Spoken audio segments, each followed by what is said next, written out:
Merhaba arkadaşlar. Bugün sizlere örgü çantalara fermuar dikimini paylaşmak istiyorum. Fermuar dikince örgü çantalarımız bana göre daha kullanışlı hale geliyor. Bu şekilde yapınca da çok estetik bir görüntü elde ediyoruz. Tüm detayları size aktaracağım. Hadi gelin başlayalım. Örgü çantamıza fermuar dikiminden önce teknik bilgileri de sizinle paylaşmak istiyorum.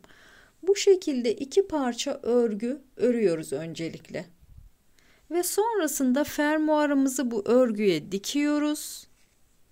Sonradan da kenarlarını çantamıza monte ediyoruz. Fermuar alırken bakın böyle stoplu fermuar da tercih edebilirsiniz. Çanta fermuarı hem başlıklı hem de burası stoplu. Hem de böyle metrelik çanta fermuarları da alabilirsiniz. Bunların başlığı yok. Bütün detayları size aktaracağım. Fermuarlara başlık nasıl takılır, nasıl ölçü almalıyız, tüm detayları size aktaracağım.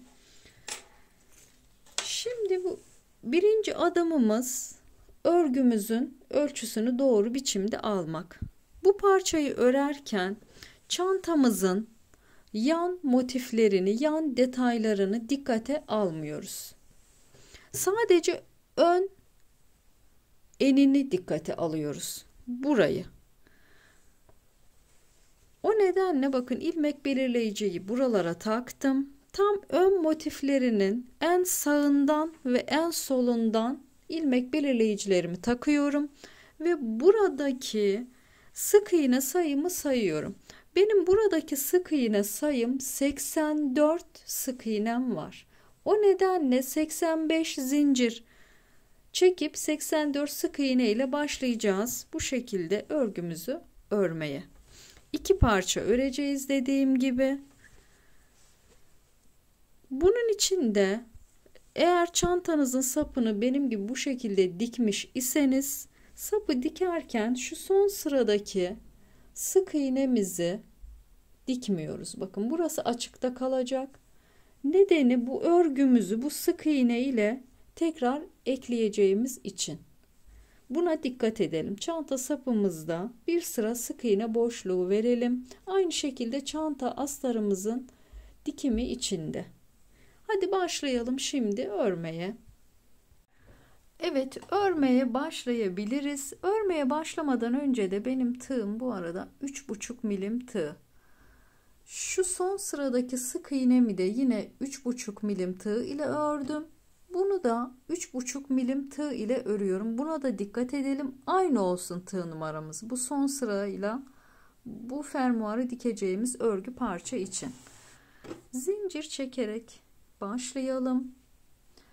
Benim buradaki sık iğne sayım 84 olduğu için 85 zincir çekiyorum. 1, 2, 3, 4. Evet, 85 zincirimi çektim. Şimdi ikinci zincirimin tek tarafına sık iğne örüyorum. Zincirlerimizin hep tek tarafına sık iğne yaparak örüyoruz. Sık iğne sayımız toplam 84 adet olacak. 84 adet sık iğnemizi örelim ve sıramızın sonuna gelelim. Evet, sona yaklaştım. Sona yaklaşınca da bakın şu sonuncu ipimi sağ tarafa doğru böyle alıyorum. Arada kalacak şekilde üzerine örüyorum. Böylelikle ipimi düzgün şekilde gizlemiş oluyorum.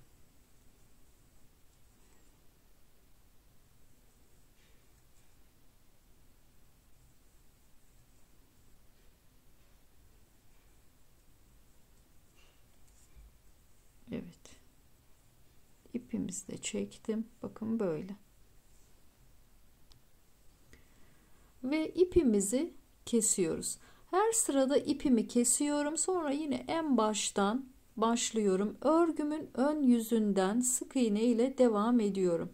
Burada ipinizi kesmeden bir zincir çekip örgünüzü çevirip buradan böyle devam edebilirsiniz. Fakat ben bu şekilde görüntüyü sevmediğim için her sırada ipimi keseceğim. Burada bir zincirimi çekmiştim. Bir zincirimi de söktüm. Ben burada ipimi kesiyorum. Ve başlangıçtan yine ön yüzünden başlıyorum. İlk sık iğnemin tepesinden.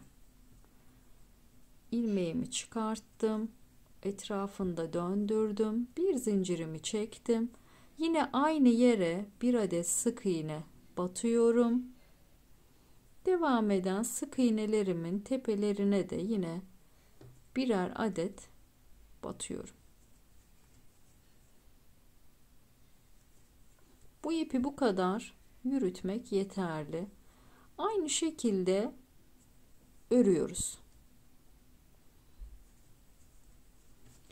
Sıramızın sonunda yine şu son ipimizi de bu tarafa alıp içten yürütmeyi de unutmayalım. Toplam kaç sıra örüyoruz? Bakın başlangıcım buraydı. 2, 4, 6, 7 sıra örüyoruz. 6 sırayı örelim. 7. sırada farklı işlemler uyguluyorum. 7. sırada görüşelim. Şu anda 2. sıradayız. Toplam 6 sıra sık iğnemizi örelim. Sonraki kısımda görüşelim. 6 sırayı ördüm. Şimdi 7. sırayı beraber örelim. 7. sırayı örerken başlangıç noktamızdan başlıyoruz ve etrafında böyle bir kenar çerçeve uyguluyorum. Bakın şöyle. Buradan başlıyoruz. Zincir çektiğim kısmın ilk başından buraya tığımı batırdım. İpimi çıkartıyorum. Etrafında yine döndürdüm. Bir zincirimi çektim. Aynı yere yine bir adet sık iğne ve sık iğnelerimin aralarına birer adet sık iğne batıyorum.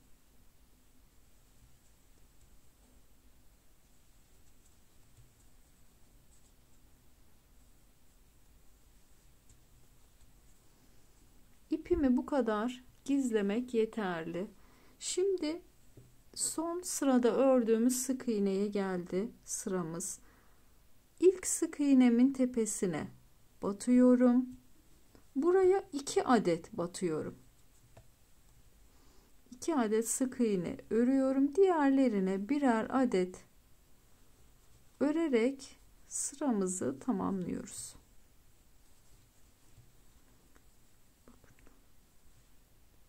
Bu şekilde devam edelim örmeye. Sıramızın sonuna gelelim. Evet, sonuna geldim. Bakın yine bu sonuncu ipliğimi sağ tarafa doğru içe alıyorum. Bu şekilde ipimi gizlemiş oluyorum.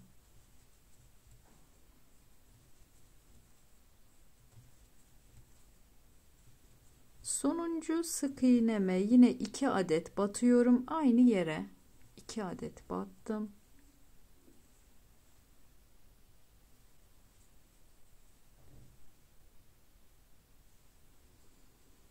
Ve yine bu boşluklara birer adet batıyoruz.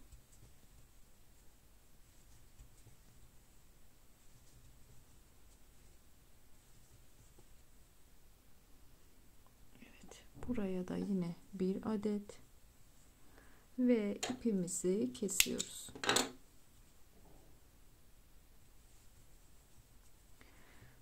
Bu sonuncu ipimizi iğne ile gizleyelim.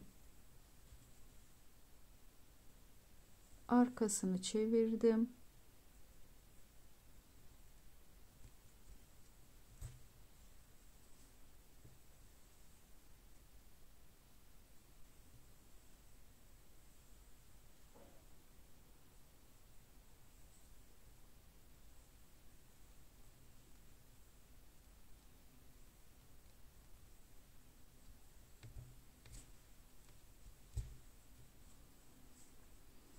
Evet, şimdi iplerimizi hep düzgün şekilde gizlediğim için tam böyle kökünden kesiyorum. Bu şekilde temizleyelim. Evet, iplerimi temizledim. Bakın örgümüz bu şekilde kıvrılıyor bu aşamada. Bakın diğer parçayı ütüledim. Ütülemezsek bu şekilde kalır ve dikerken rahat dikiş yapamayız. Örgümüzü ütülüyoruz. Ütülemeyi nasıl yapıyorum? Arkasını döndürüyorum. Üzerine pamuklu bez koyuyorum. Düşük ısıda ütülüyorum. Bu şekilde örgümü düzeltmiş oluyorum. Bu parçayı da ütüleyeyim. Fermuar kısmına geçelim. İki parçayı da ütüledim. Bakın şimdi düzgün duruyor ve rahatlıkla dikilebilir. Fermuar tercihinde de isterseniz böyle stoplu çanta fermuarları kullanabilirsiniz. Başlığı içinde olan veya böyle metrelik çanta fermuarları tercih edebilirsiniz. Tercih size bağlı. Fermuar alırken ölçümüz önemli. Fermuarımızı alırken ölçümüzün, çantamızın bakın ön genişliği bu kadar. Yan derinliğini hesaba katmadan genişliği bu kadar almamalısınız. Buradaki yan payını da hesaba katmalısınız. Eğer tam buraya göre çanta fermuarını alırsanız çantanızın iç hacmini daraltmış olursunuz. Çünkü fermuar küçük olursa çantanızda kasma yapacaktır. Şu kısmına biraz pay vermeliyiz. Dip kısmına. Yani şu noktaya. Buraya değil, şu kısma. Buradaki payı da şöyle ayarlıyoruz. Bu kenardaki motifi tam şuradan sıfırlıyorum. Bakın şöyle ölçüyorum. Tam şuraya kadar fermuarımın uzunluğu olmalı. En az. Tekrar göstereyim. Bakın şuradan böyle ön genişlik şuraya kadar. Şimdi buradan fermuarımı kesiyorum. Şuradan keseyim. Bakın direkt makasla kesiyorum. Ve bu uçlarının bu şekilde tiftiklenmemesi için de ateşle yakıyorum. Evet, fermuarımın şuralarını çakmakla yakıyorum. Şöyle hafifçe tutuyorum. Yeterli. Her iki tarafını da yakalım. Bakın şimdi sökülmüyor. Fermuar başlığımızı da takmayı göstereyim. Fermuar başlığı tabii ki fermuarımıza uygun olmalı. Alırken fermuarımıza uygun bir adet başlık da almalıyız. Şöyle fermuarımızı biraz açıyoruz. Fermuarımızın şu şekilde tutuyorum. Şöyle. Tek tarafına geçirdim. Bir tarafını biraz daha açalım. Diğer tarafını da bakın sağ tarafa doğru geçiriyorum. Sonrasında fermuarımızı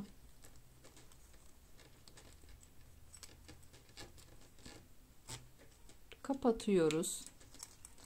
Burayı böyle açarak devam edelim. Bakın burada hafif pay kaldı. Hiç önemli değil. Tamamen burayı açalım. Fermuarımızı yeniden kapatalım. Evet. Şimdi buradaki fazlalık payı yine makasla keselim. Her iki tarafı da makasla kesiyorum. Uçlarını yine yakıyoruz.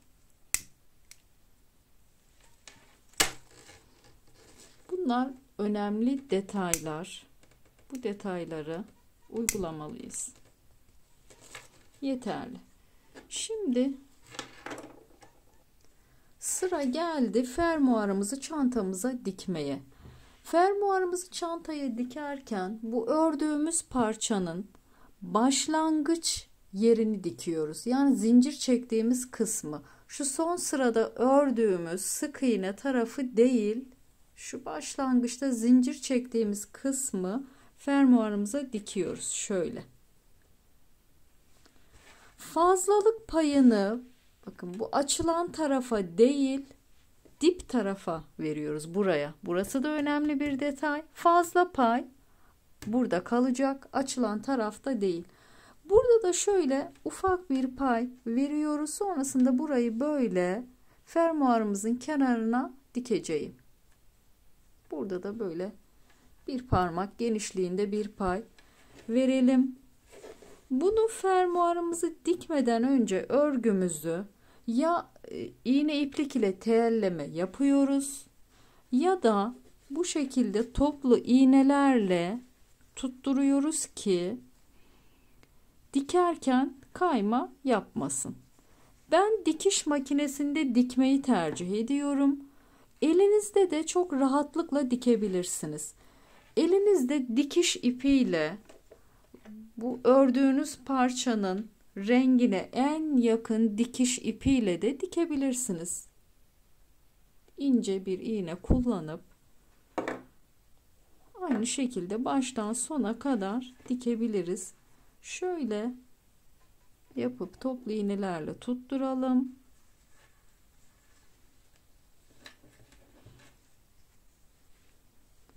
Şöyle biraz açarak da daha rahat ilerleyebiliriz. Böyle.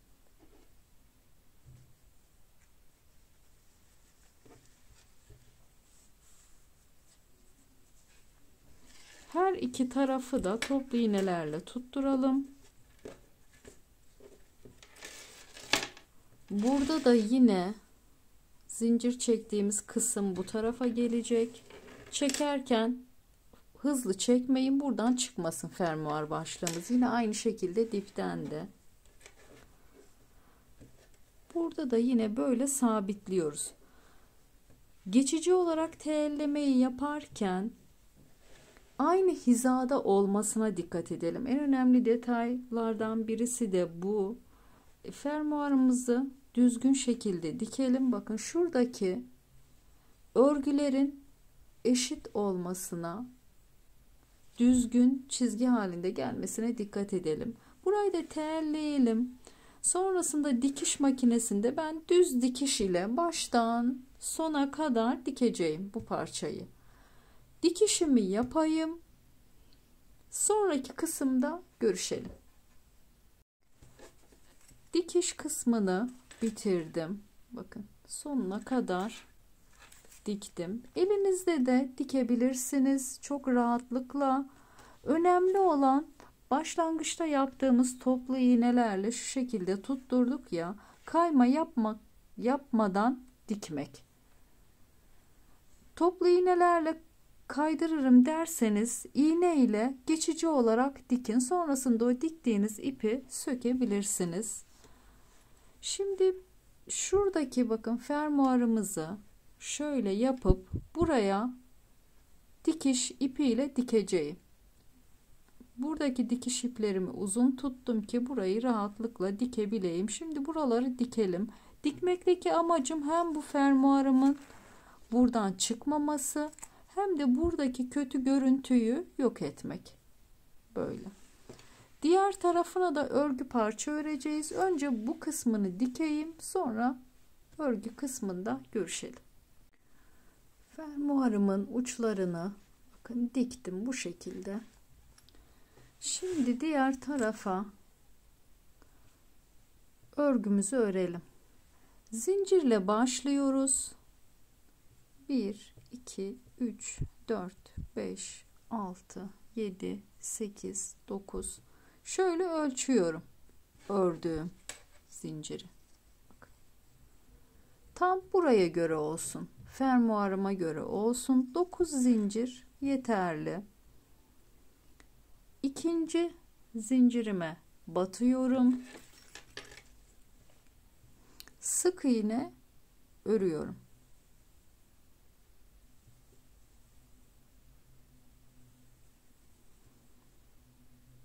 sık iğne örelim.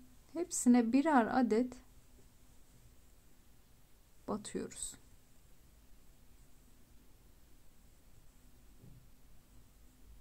Sonuncuya da batayım. Bir zincir çekiyorum. Sonrasında hemen bakın dibine değil bir sonrakine batıyorum. Arkasını döndürdüm. Bir sonrakine. Sık iğne örelim. Hepsinin tepesine birer adet batıyoruz. Ucuna örgü değil kumaş ile de dikebilirsiniz.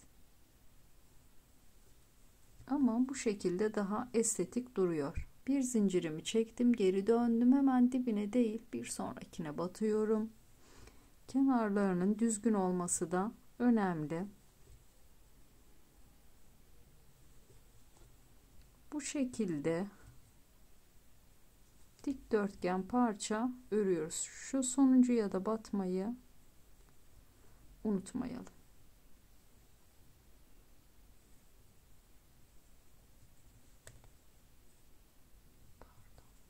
Aynı şekilde devam edelim. Örmeye devam edelim. Evet, bu kadar uzunluk yeterli. Uzunluğunu şöyle ölçelim. Bakın şöyle ikiye katlayalım. Bu yeterli geldi bana. Daha uzun örmek isterseniz örebilirsiniz. Bir iki sıra daha dönebilirsiniz ama bana bu uzunluk yeterli geldi. Şimdi ipimizi keselim. İpimizi kesiyorum.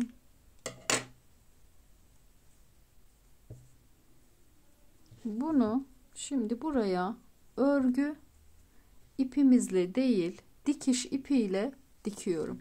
Öncelikle bu iplerimi gizliyorum. Sonrasında tam şuraya şöyle yapıp dikiyorum. Önemli olan fermuarımıza sağlam şekilde dikmek. Dikelim, sonraki kısımda görüşelim. Evet, fermuarımın ucunu diktim. Dikiş ipiyle dikiyoruz. Buna dikkat edelim. Daha rahat dikmek için dikiş ipi daha uygun. Şimdi sıra geldi örgü çantamıza monte etmeye.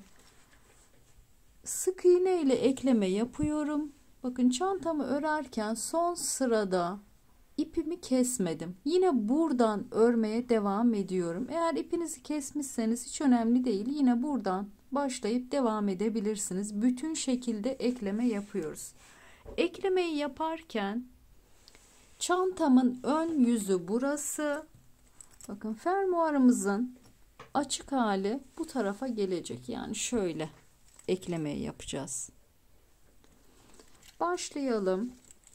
Şimdi şuradan itibaren sık iğnemizi örmeye devam edelim. Aynı şekilde. Bir zincirimi çektim. Yine aynı yere batıyorum. Fermuar takacağım yere yerlerini şaşırmamak adına ilmek belirleyiciler takmıştım. Şimdi oraya kadar örüyorum.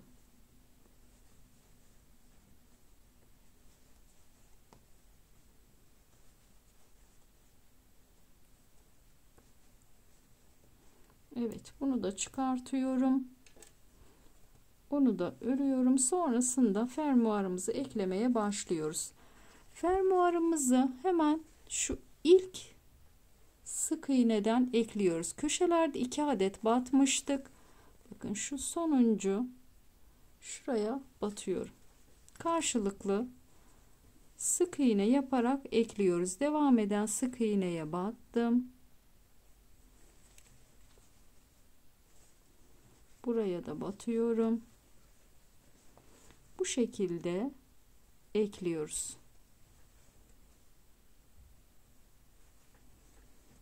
Fermuarımızı tam açarsak daha rahat şekilde ekleriz. böyle karşılıklı ekliyoruz. Çok kolay oluyor ve en düzgün bu şekilde duruyor. Hem çantanın sık iğnesine batıyorum, hem fermuarımın son sıradaki sık iğnesine batıyorum. Bu şekilde ekliyoruz. Devam edelim, aynı şekilde sonuna kadar gelelim. Bu arada bir detayı size söylemeyi unuttum. Şuradaki genişlikteki bizim ölçütümüz şu yan derinliği geçmeyecek şekilde olmalı. Burayı geçmesin. Bakın tam buraya kadar ördüm ben bu parçayı fermuar ve örgü ile birlikte. Bu detayı da unutmayalım. Eklemeye devam edelim. Evet, ilmek belirleyicimin olduğu yere kadar geldim. Çıkartıyorum. Pardon. Sonrasında bakın fermuarı daha örmüyorum. Kenar sık iğnesini örmeye devam ediyorum. Buradan. Bakın. Böyle tek tarafına sık iğne ile ekledim. Gerçekten çok muntazam, düzgün duruyor.